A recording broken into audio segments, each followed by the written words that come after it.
Hello, my friends, hello, and welcome once again to the Rustic Vaughn Lodge. And today is my Epic Comic Book Wednesday. Every Wednesday, I will talk about a Marvel Epic collection. And Steve Donoghue on his channel will talk about that same Marvel Epic collection. It is our world's finest team up. So this week, we're going to be talking about a really good Marvel Epic collection. It is Spider-Man, Volume 1, Great Power. And this is the first volume of The Amazing Spider-Man, the origin of Spider-Man and the first few issues of Spider-Man. What do we have here? Amazing Fantasy number 15, which is when Spider-Man first appeared. And Amazing Spider-Man number 1 through number 17, and the first annual. Volumes 1 and 2 collect the complete Stan Lee, Steve Ditko run on Spider-Man, and it's an incredible run. It is one of the best runs on any comic ever. And these are some of the best comic books that have ever been made. There's certainly some of the most important comic books that appeared in the Silver Age of comics. These comics changed everything. Spider-Man right away became the most popular Marvel comic superhero, and he's pretty much stayed that way ever since. Spider-Man is a great superhero for a lot of reasons, which we'll talk a little bit about. So the idea of Spider-Man, Stan Lee came up with the idea of Spider-Man. He wrote the first, actually he wrote Spider-Man for a long time. And the origin story was his. The idea for Spider-Man was his. Spider-Man's costume was created by Steve Ditko. The original Spider-Man costume was sort of a boring, typical Spider-Man costume, or a boring, typical superhero costume. Had like an open-faced mask, kind of Captain America-like, I guess. Big spider on the chest. Nothing too exciting. Stan Lee gave the project originally to Jack Kirby, but it just didn't look that great. And so Stan Lee took it from Kirby, which was probably fine with Kirby since he had 900 other things to do at the time. And he gave it to Steve Ditko, and Steve Ditko knocked it out of the park with Spider-Man. He created what must have seemed like the weirdest looking costume for a superhero ever back then. This comic book first came out in 1962. Amazing Spider-Man first appeared in 1962, and this epic collection goes from 1962 to 1964. So it was a while ago when this comic book came out. And Marvel Comics were already pretty popular. They had already come out with Fantastic Four. They had come out with Thor predated Spider-Man, I believe. The Hulk came out before Spider-Man did. But Spider-Man was kind of a game changer in himself, just the way this comic book was written.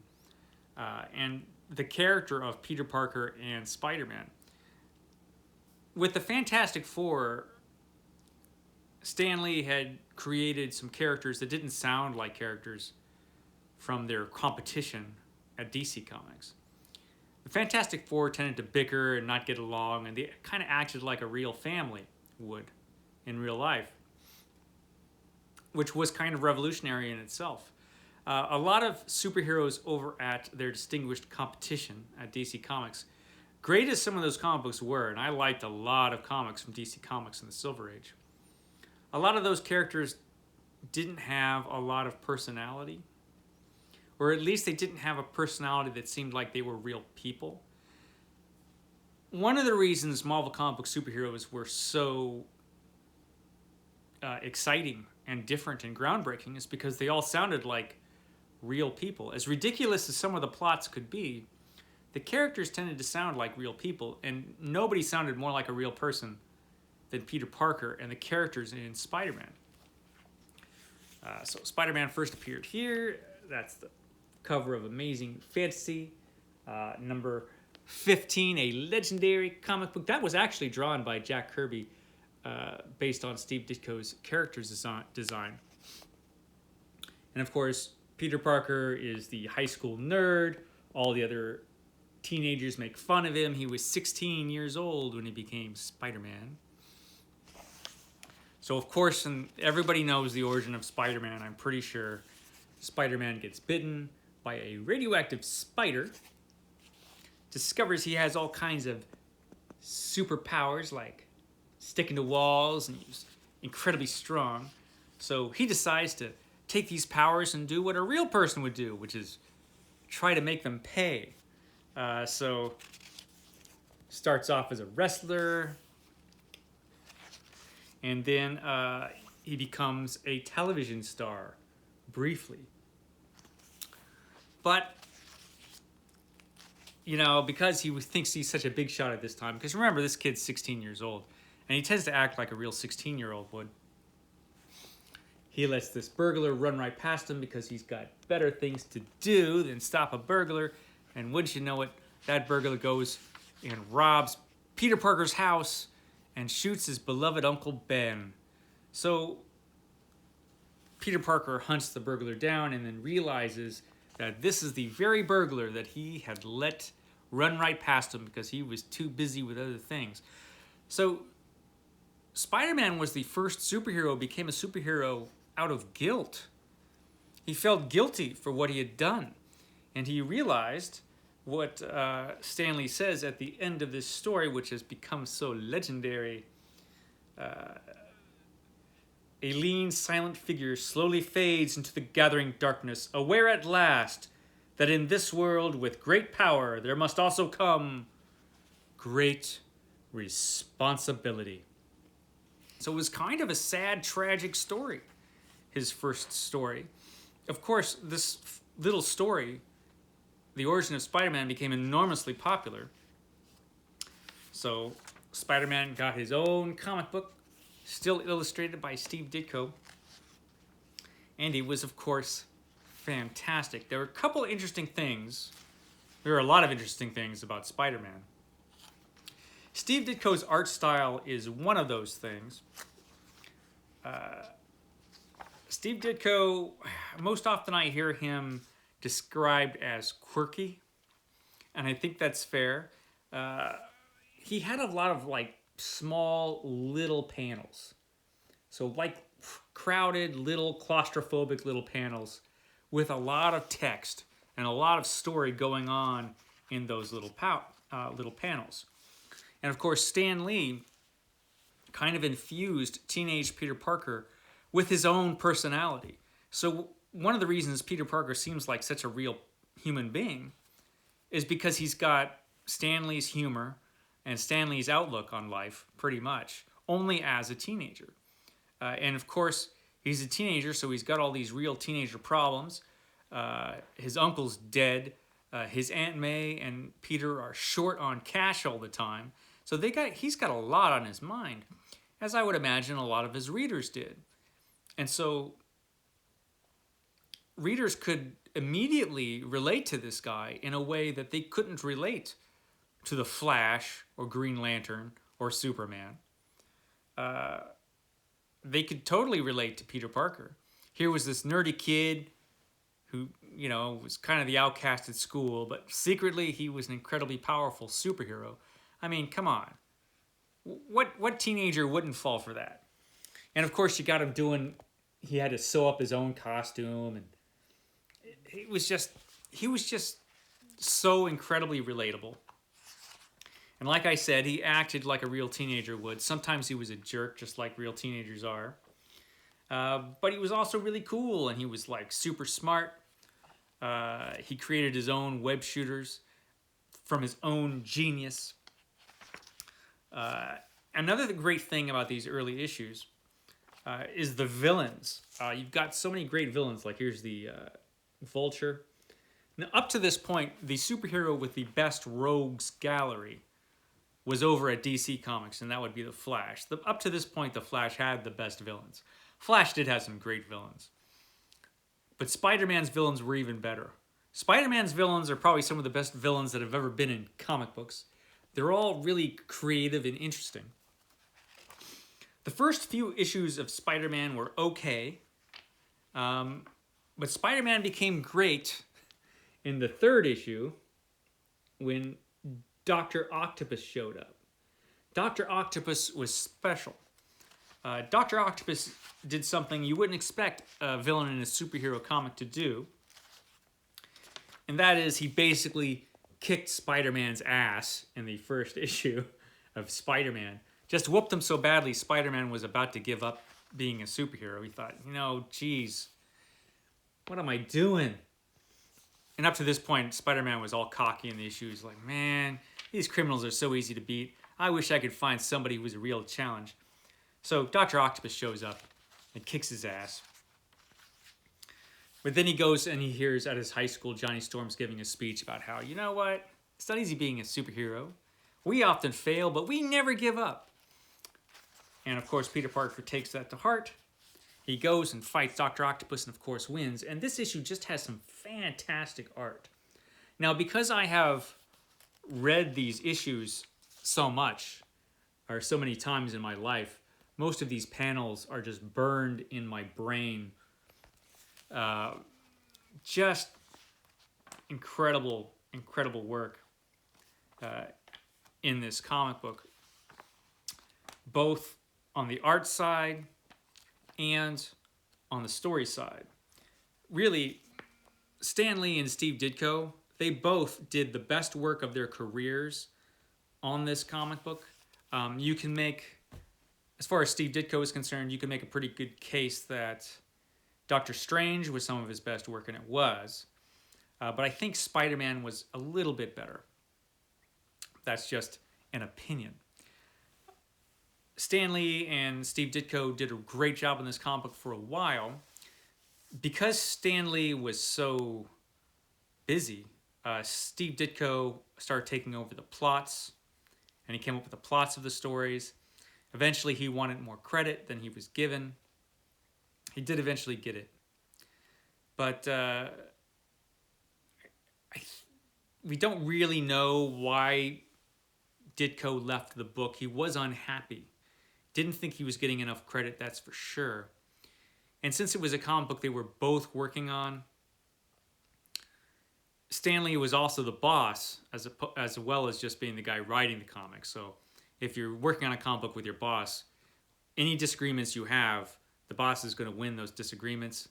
That might have become annoying to a guy like Steve Ditko.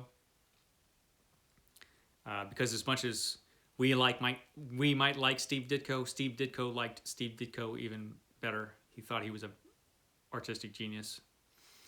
And so yeah, eventually he got disgruntled and left the book. And that happens after the second epic collection. But Johnny Romita shows up and probably was the greatest Spider-Man artist of all time. The next Spider-Man epic collection I talk about is going to be Volume 3, so we can talk about some of that work. But this work is amazing, and it stays really great up until the last couple issues that Stan Lee and Steve Ditko did together. And then you can really tell from the artwork that Steve Ditko just started phoning it in for the last couple issues because at that point he didn't care. And you can really tell that he didn't care on those last couple issues. Up to that point, the comics are great. And a lot of these comics are pretty epic. And you have storylines that... when you start this comic, there were a couple stories in each issue.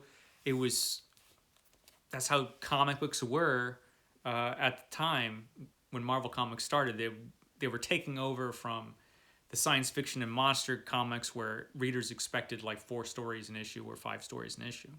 So they felt like they had to at least give readers a couple stories in an issue. They discovered later they didn't have to do that. It's pretty quick. You get a story an issue. And then they started making the extended stories that last several issues. And by the end of this book, you get a lot of those kind of epic stories. And I can't say enough just about how well this comic is written. All the characters seem a lot more realistic than anyone you'd see in any other comic book. That includes the villains. The villains usually aside from just being villainous, they usually have some kind of motivation that you can at least recognize. They're usually not just villains for being villains' sake. They usually have some reason that they're villains. And they seem like real characters with, they all have different personalities. Something that DC Comics sometimes struggled with. A lot of the characters didn't have really distinct personalities. If you read a Justice League comic from the early days of the Justice League, they all have identical personalities, just different costumes and different powers. But the way they talk and everything, they pretty much have no personality at all, even though some of the stories are really well-written stories. This was the opposite of that. And that's one of the reasons this was so popular. It's an incredibly fun book. Really high quality stuff. Not all the stories are winners, but most of them are winners. And it's just great stuff. The one thing I don't like about this volume is it ends on a cliffhanger because they cut this run in half. Basically, this and volume 2 are the entire run of Steve Ditko and Stan Lee. They make up the first volume of the Amazing Spider-Man Omnibus. If you get the first volume of that, you get the whole thing. So when they cut it off at the end, they cut it off on kind of a cliffhanger in the middle of a really kind of epic story. God, there's so many things to talk about in this comic. J. Jonah Jameson I haven't even mentioned. I haven't even mentioned Peter Parker getting a job as a photographer so he could use his superhero gig also as a money-making job, which was clever and realistic. J. Jonah Jameson was a great character. Hated Spider-Man for no reason. It's just, there's so many great things about this book. Yeah, it's awesome. Spider-Man is awesome. Even the teenage romance with Betty Brant was kind of realistic the way it was done. Yeah, if you haven't read these, read these. Because this is comic book history. This is great stuff. Like I said, this is one of the greatest runs on any comic book ever, The Amazing Spider-Man. So the first volume, great power. You're going to want to pick up the next volume, Great Responsibility, after this one.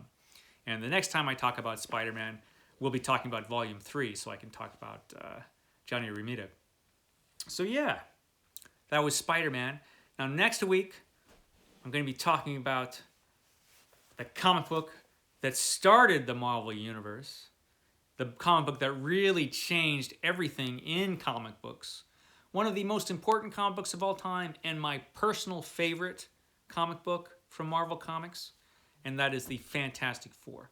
So, catch me next week for the Fantastic Four, and tune in to Steve Donoghue later on today and see what he has to say about all this. Okay, guys, I'll catch you next time.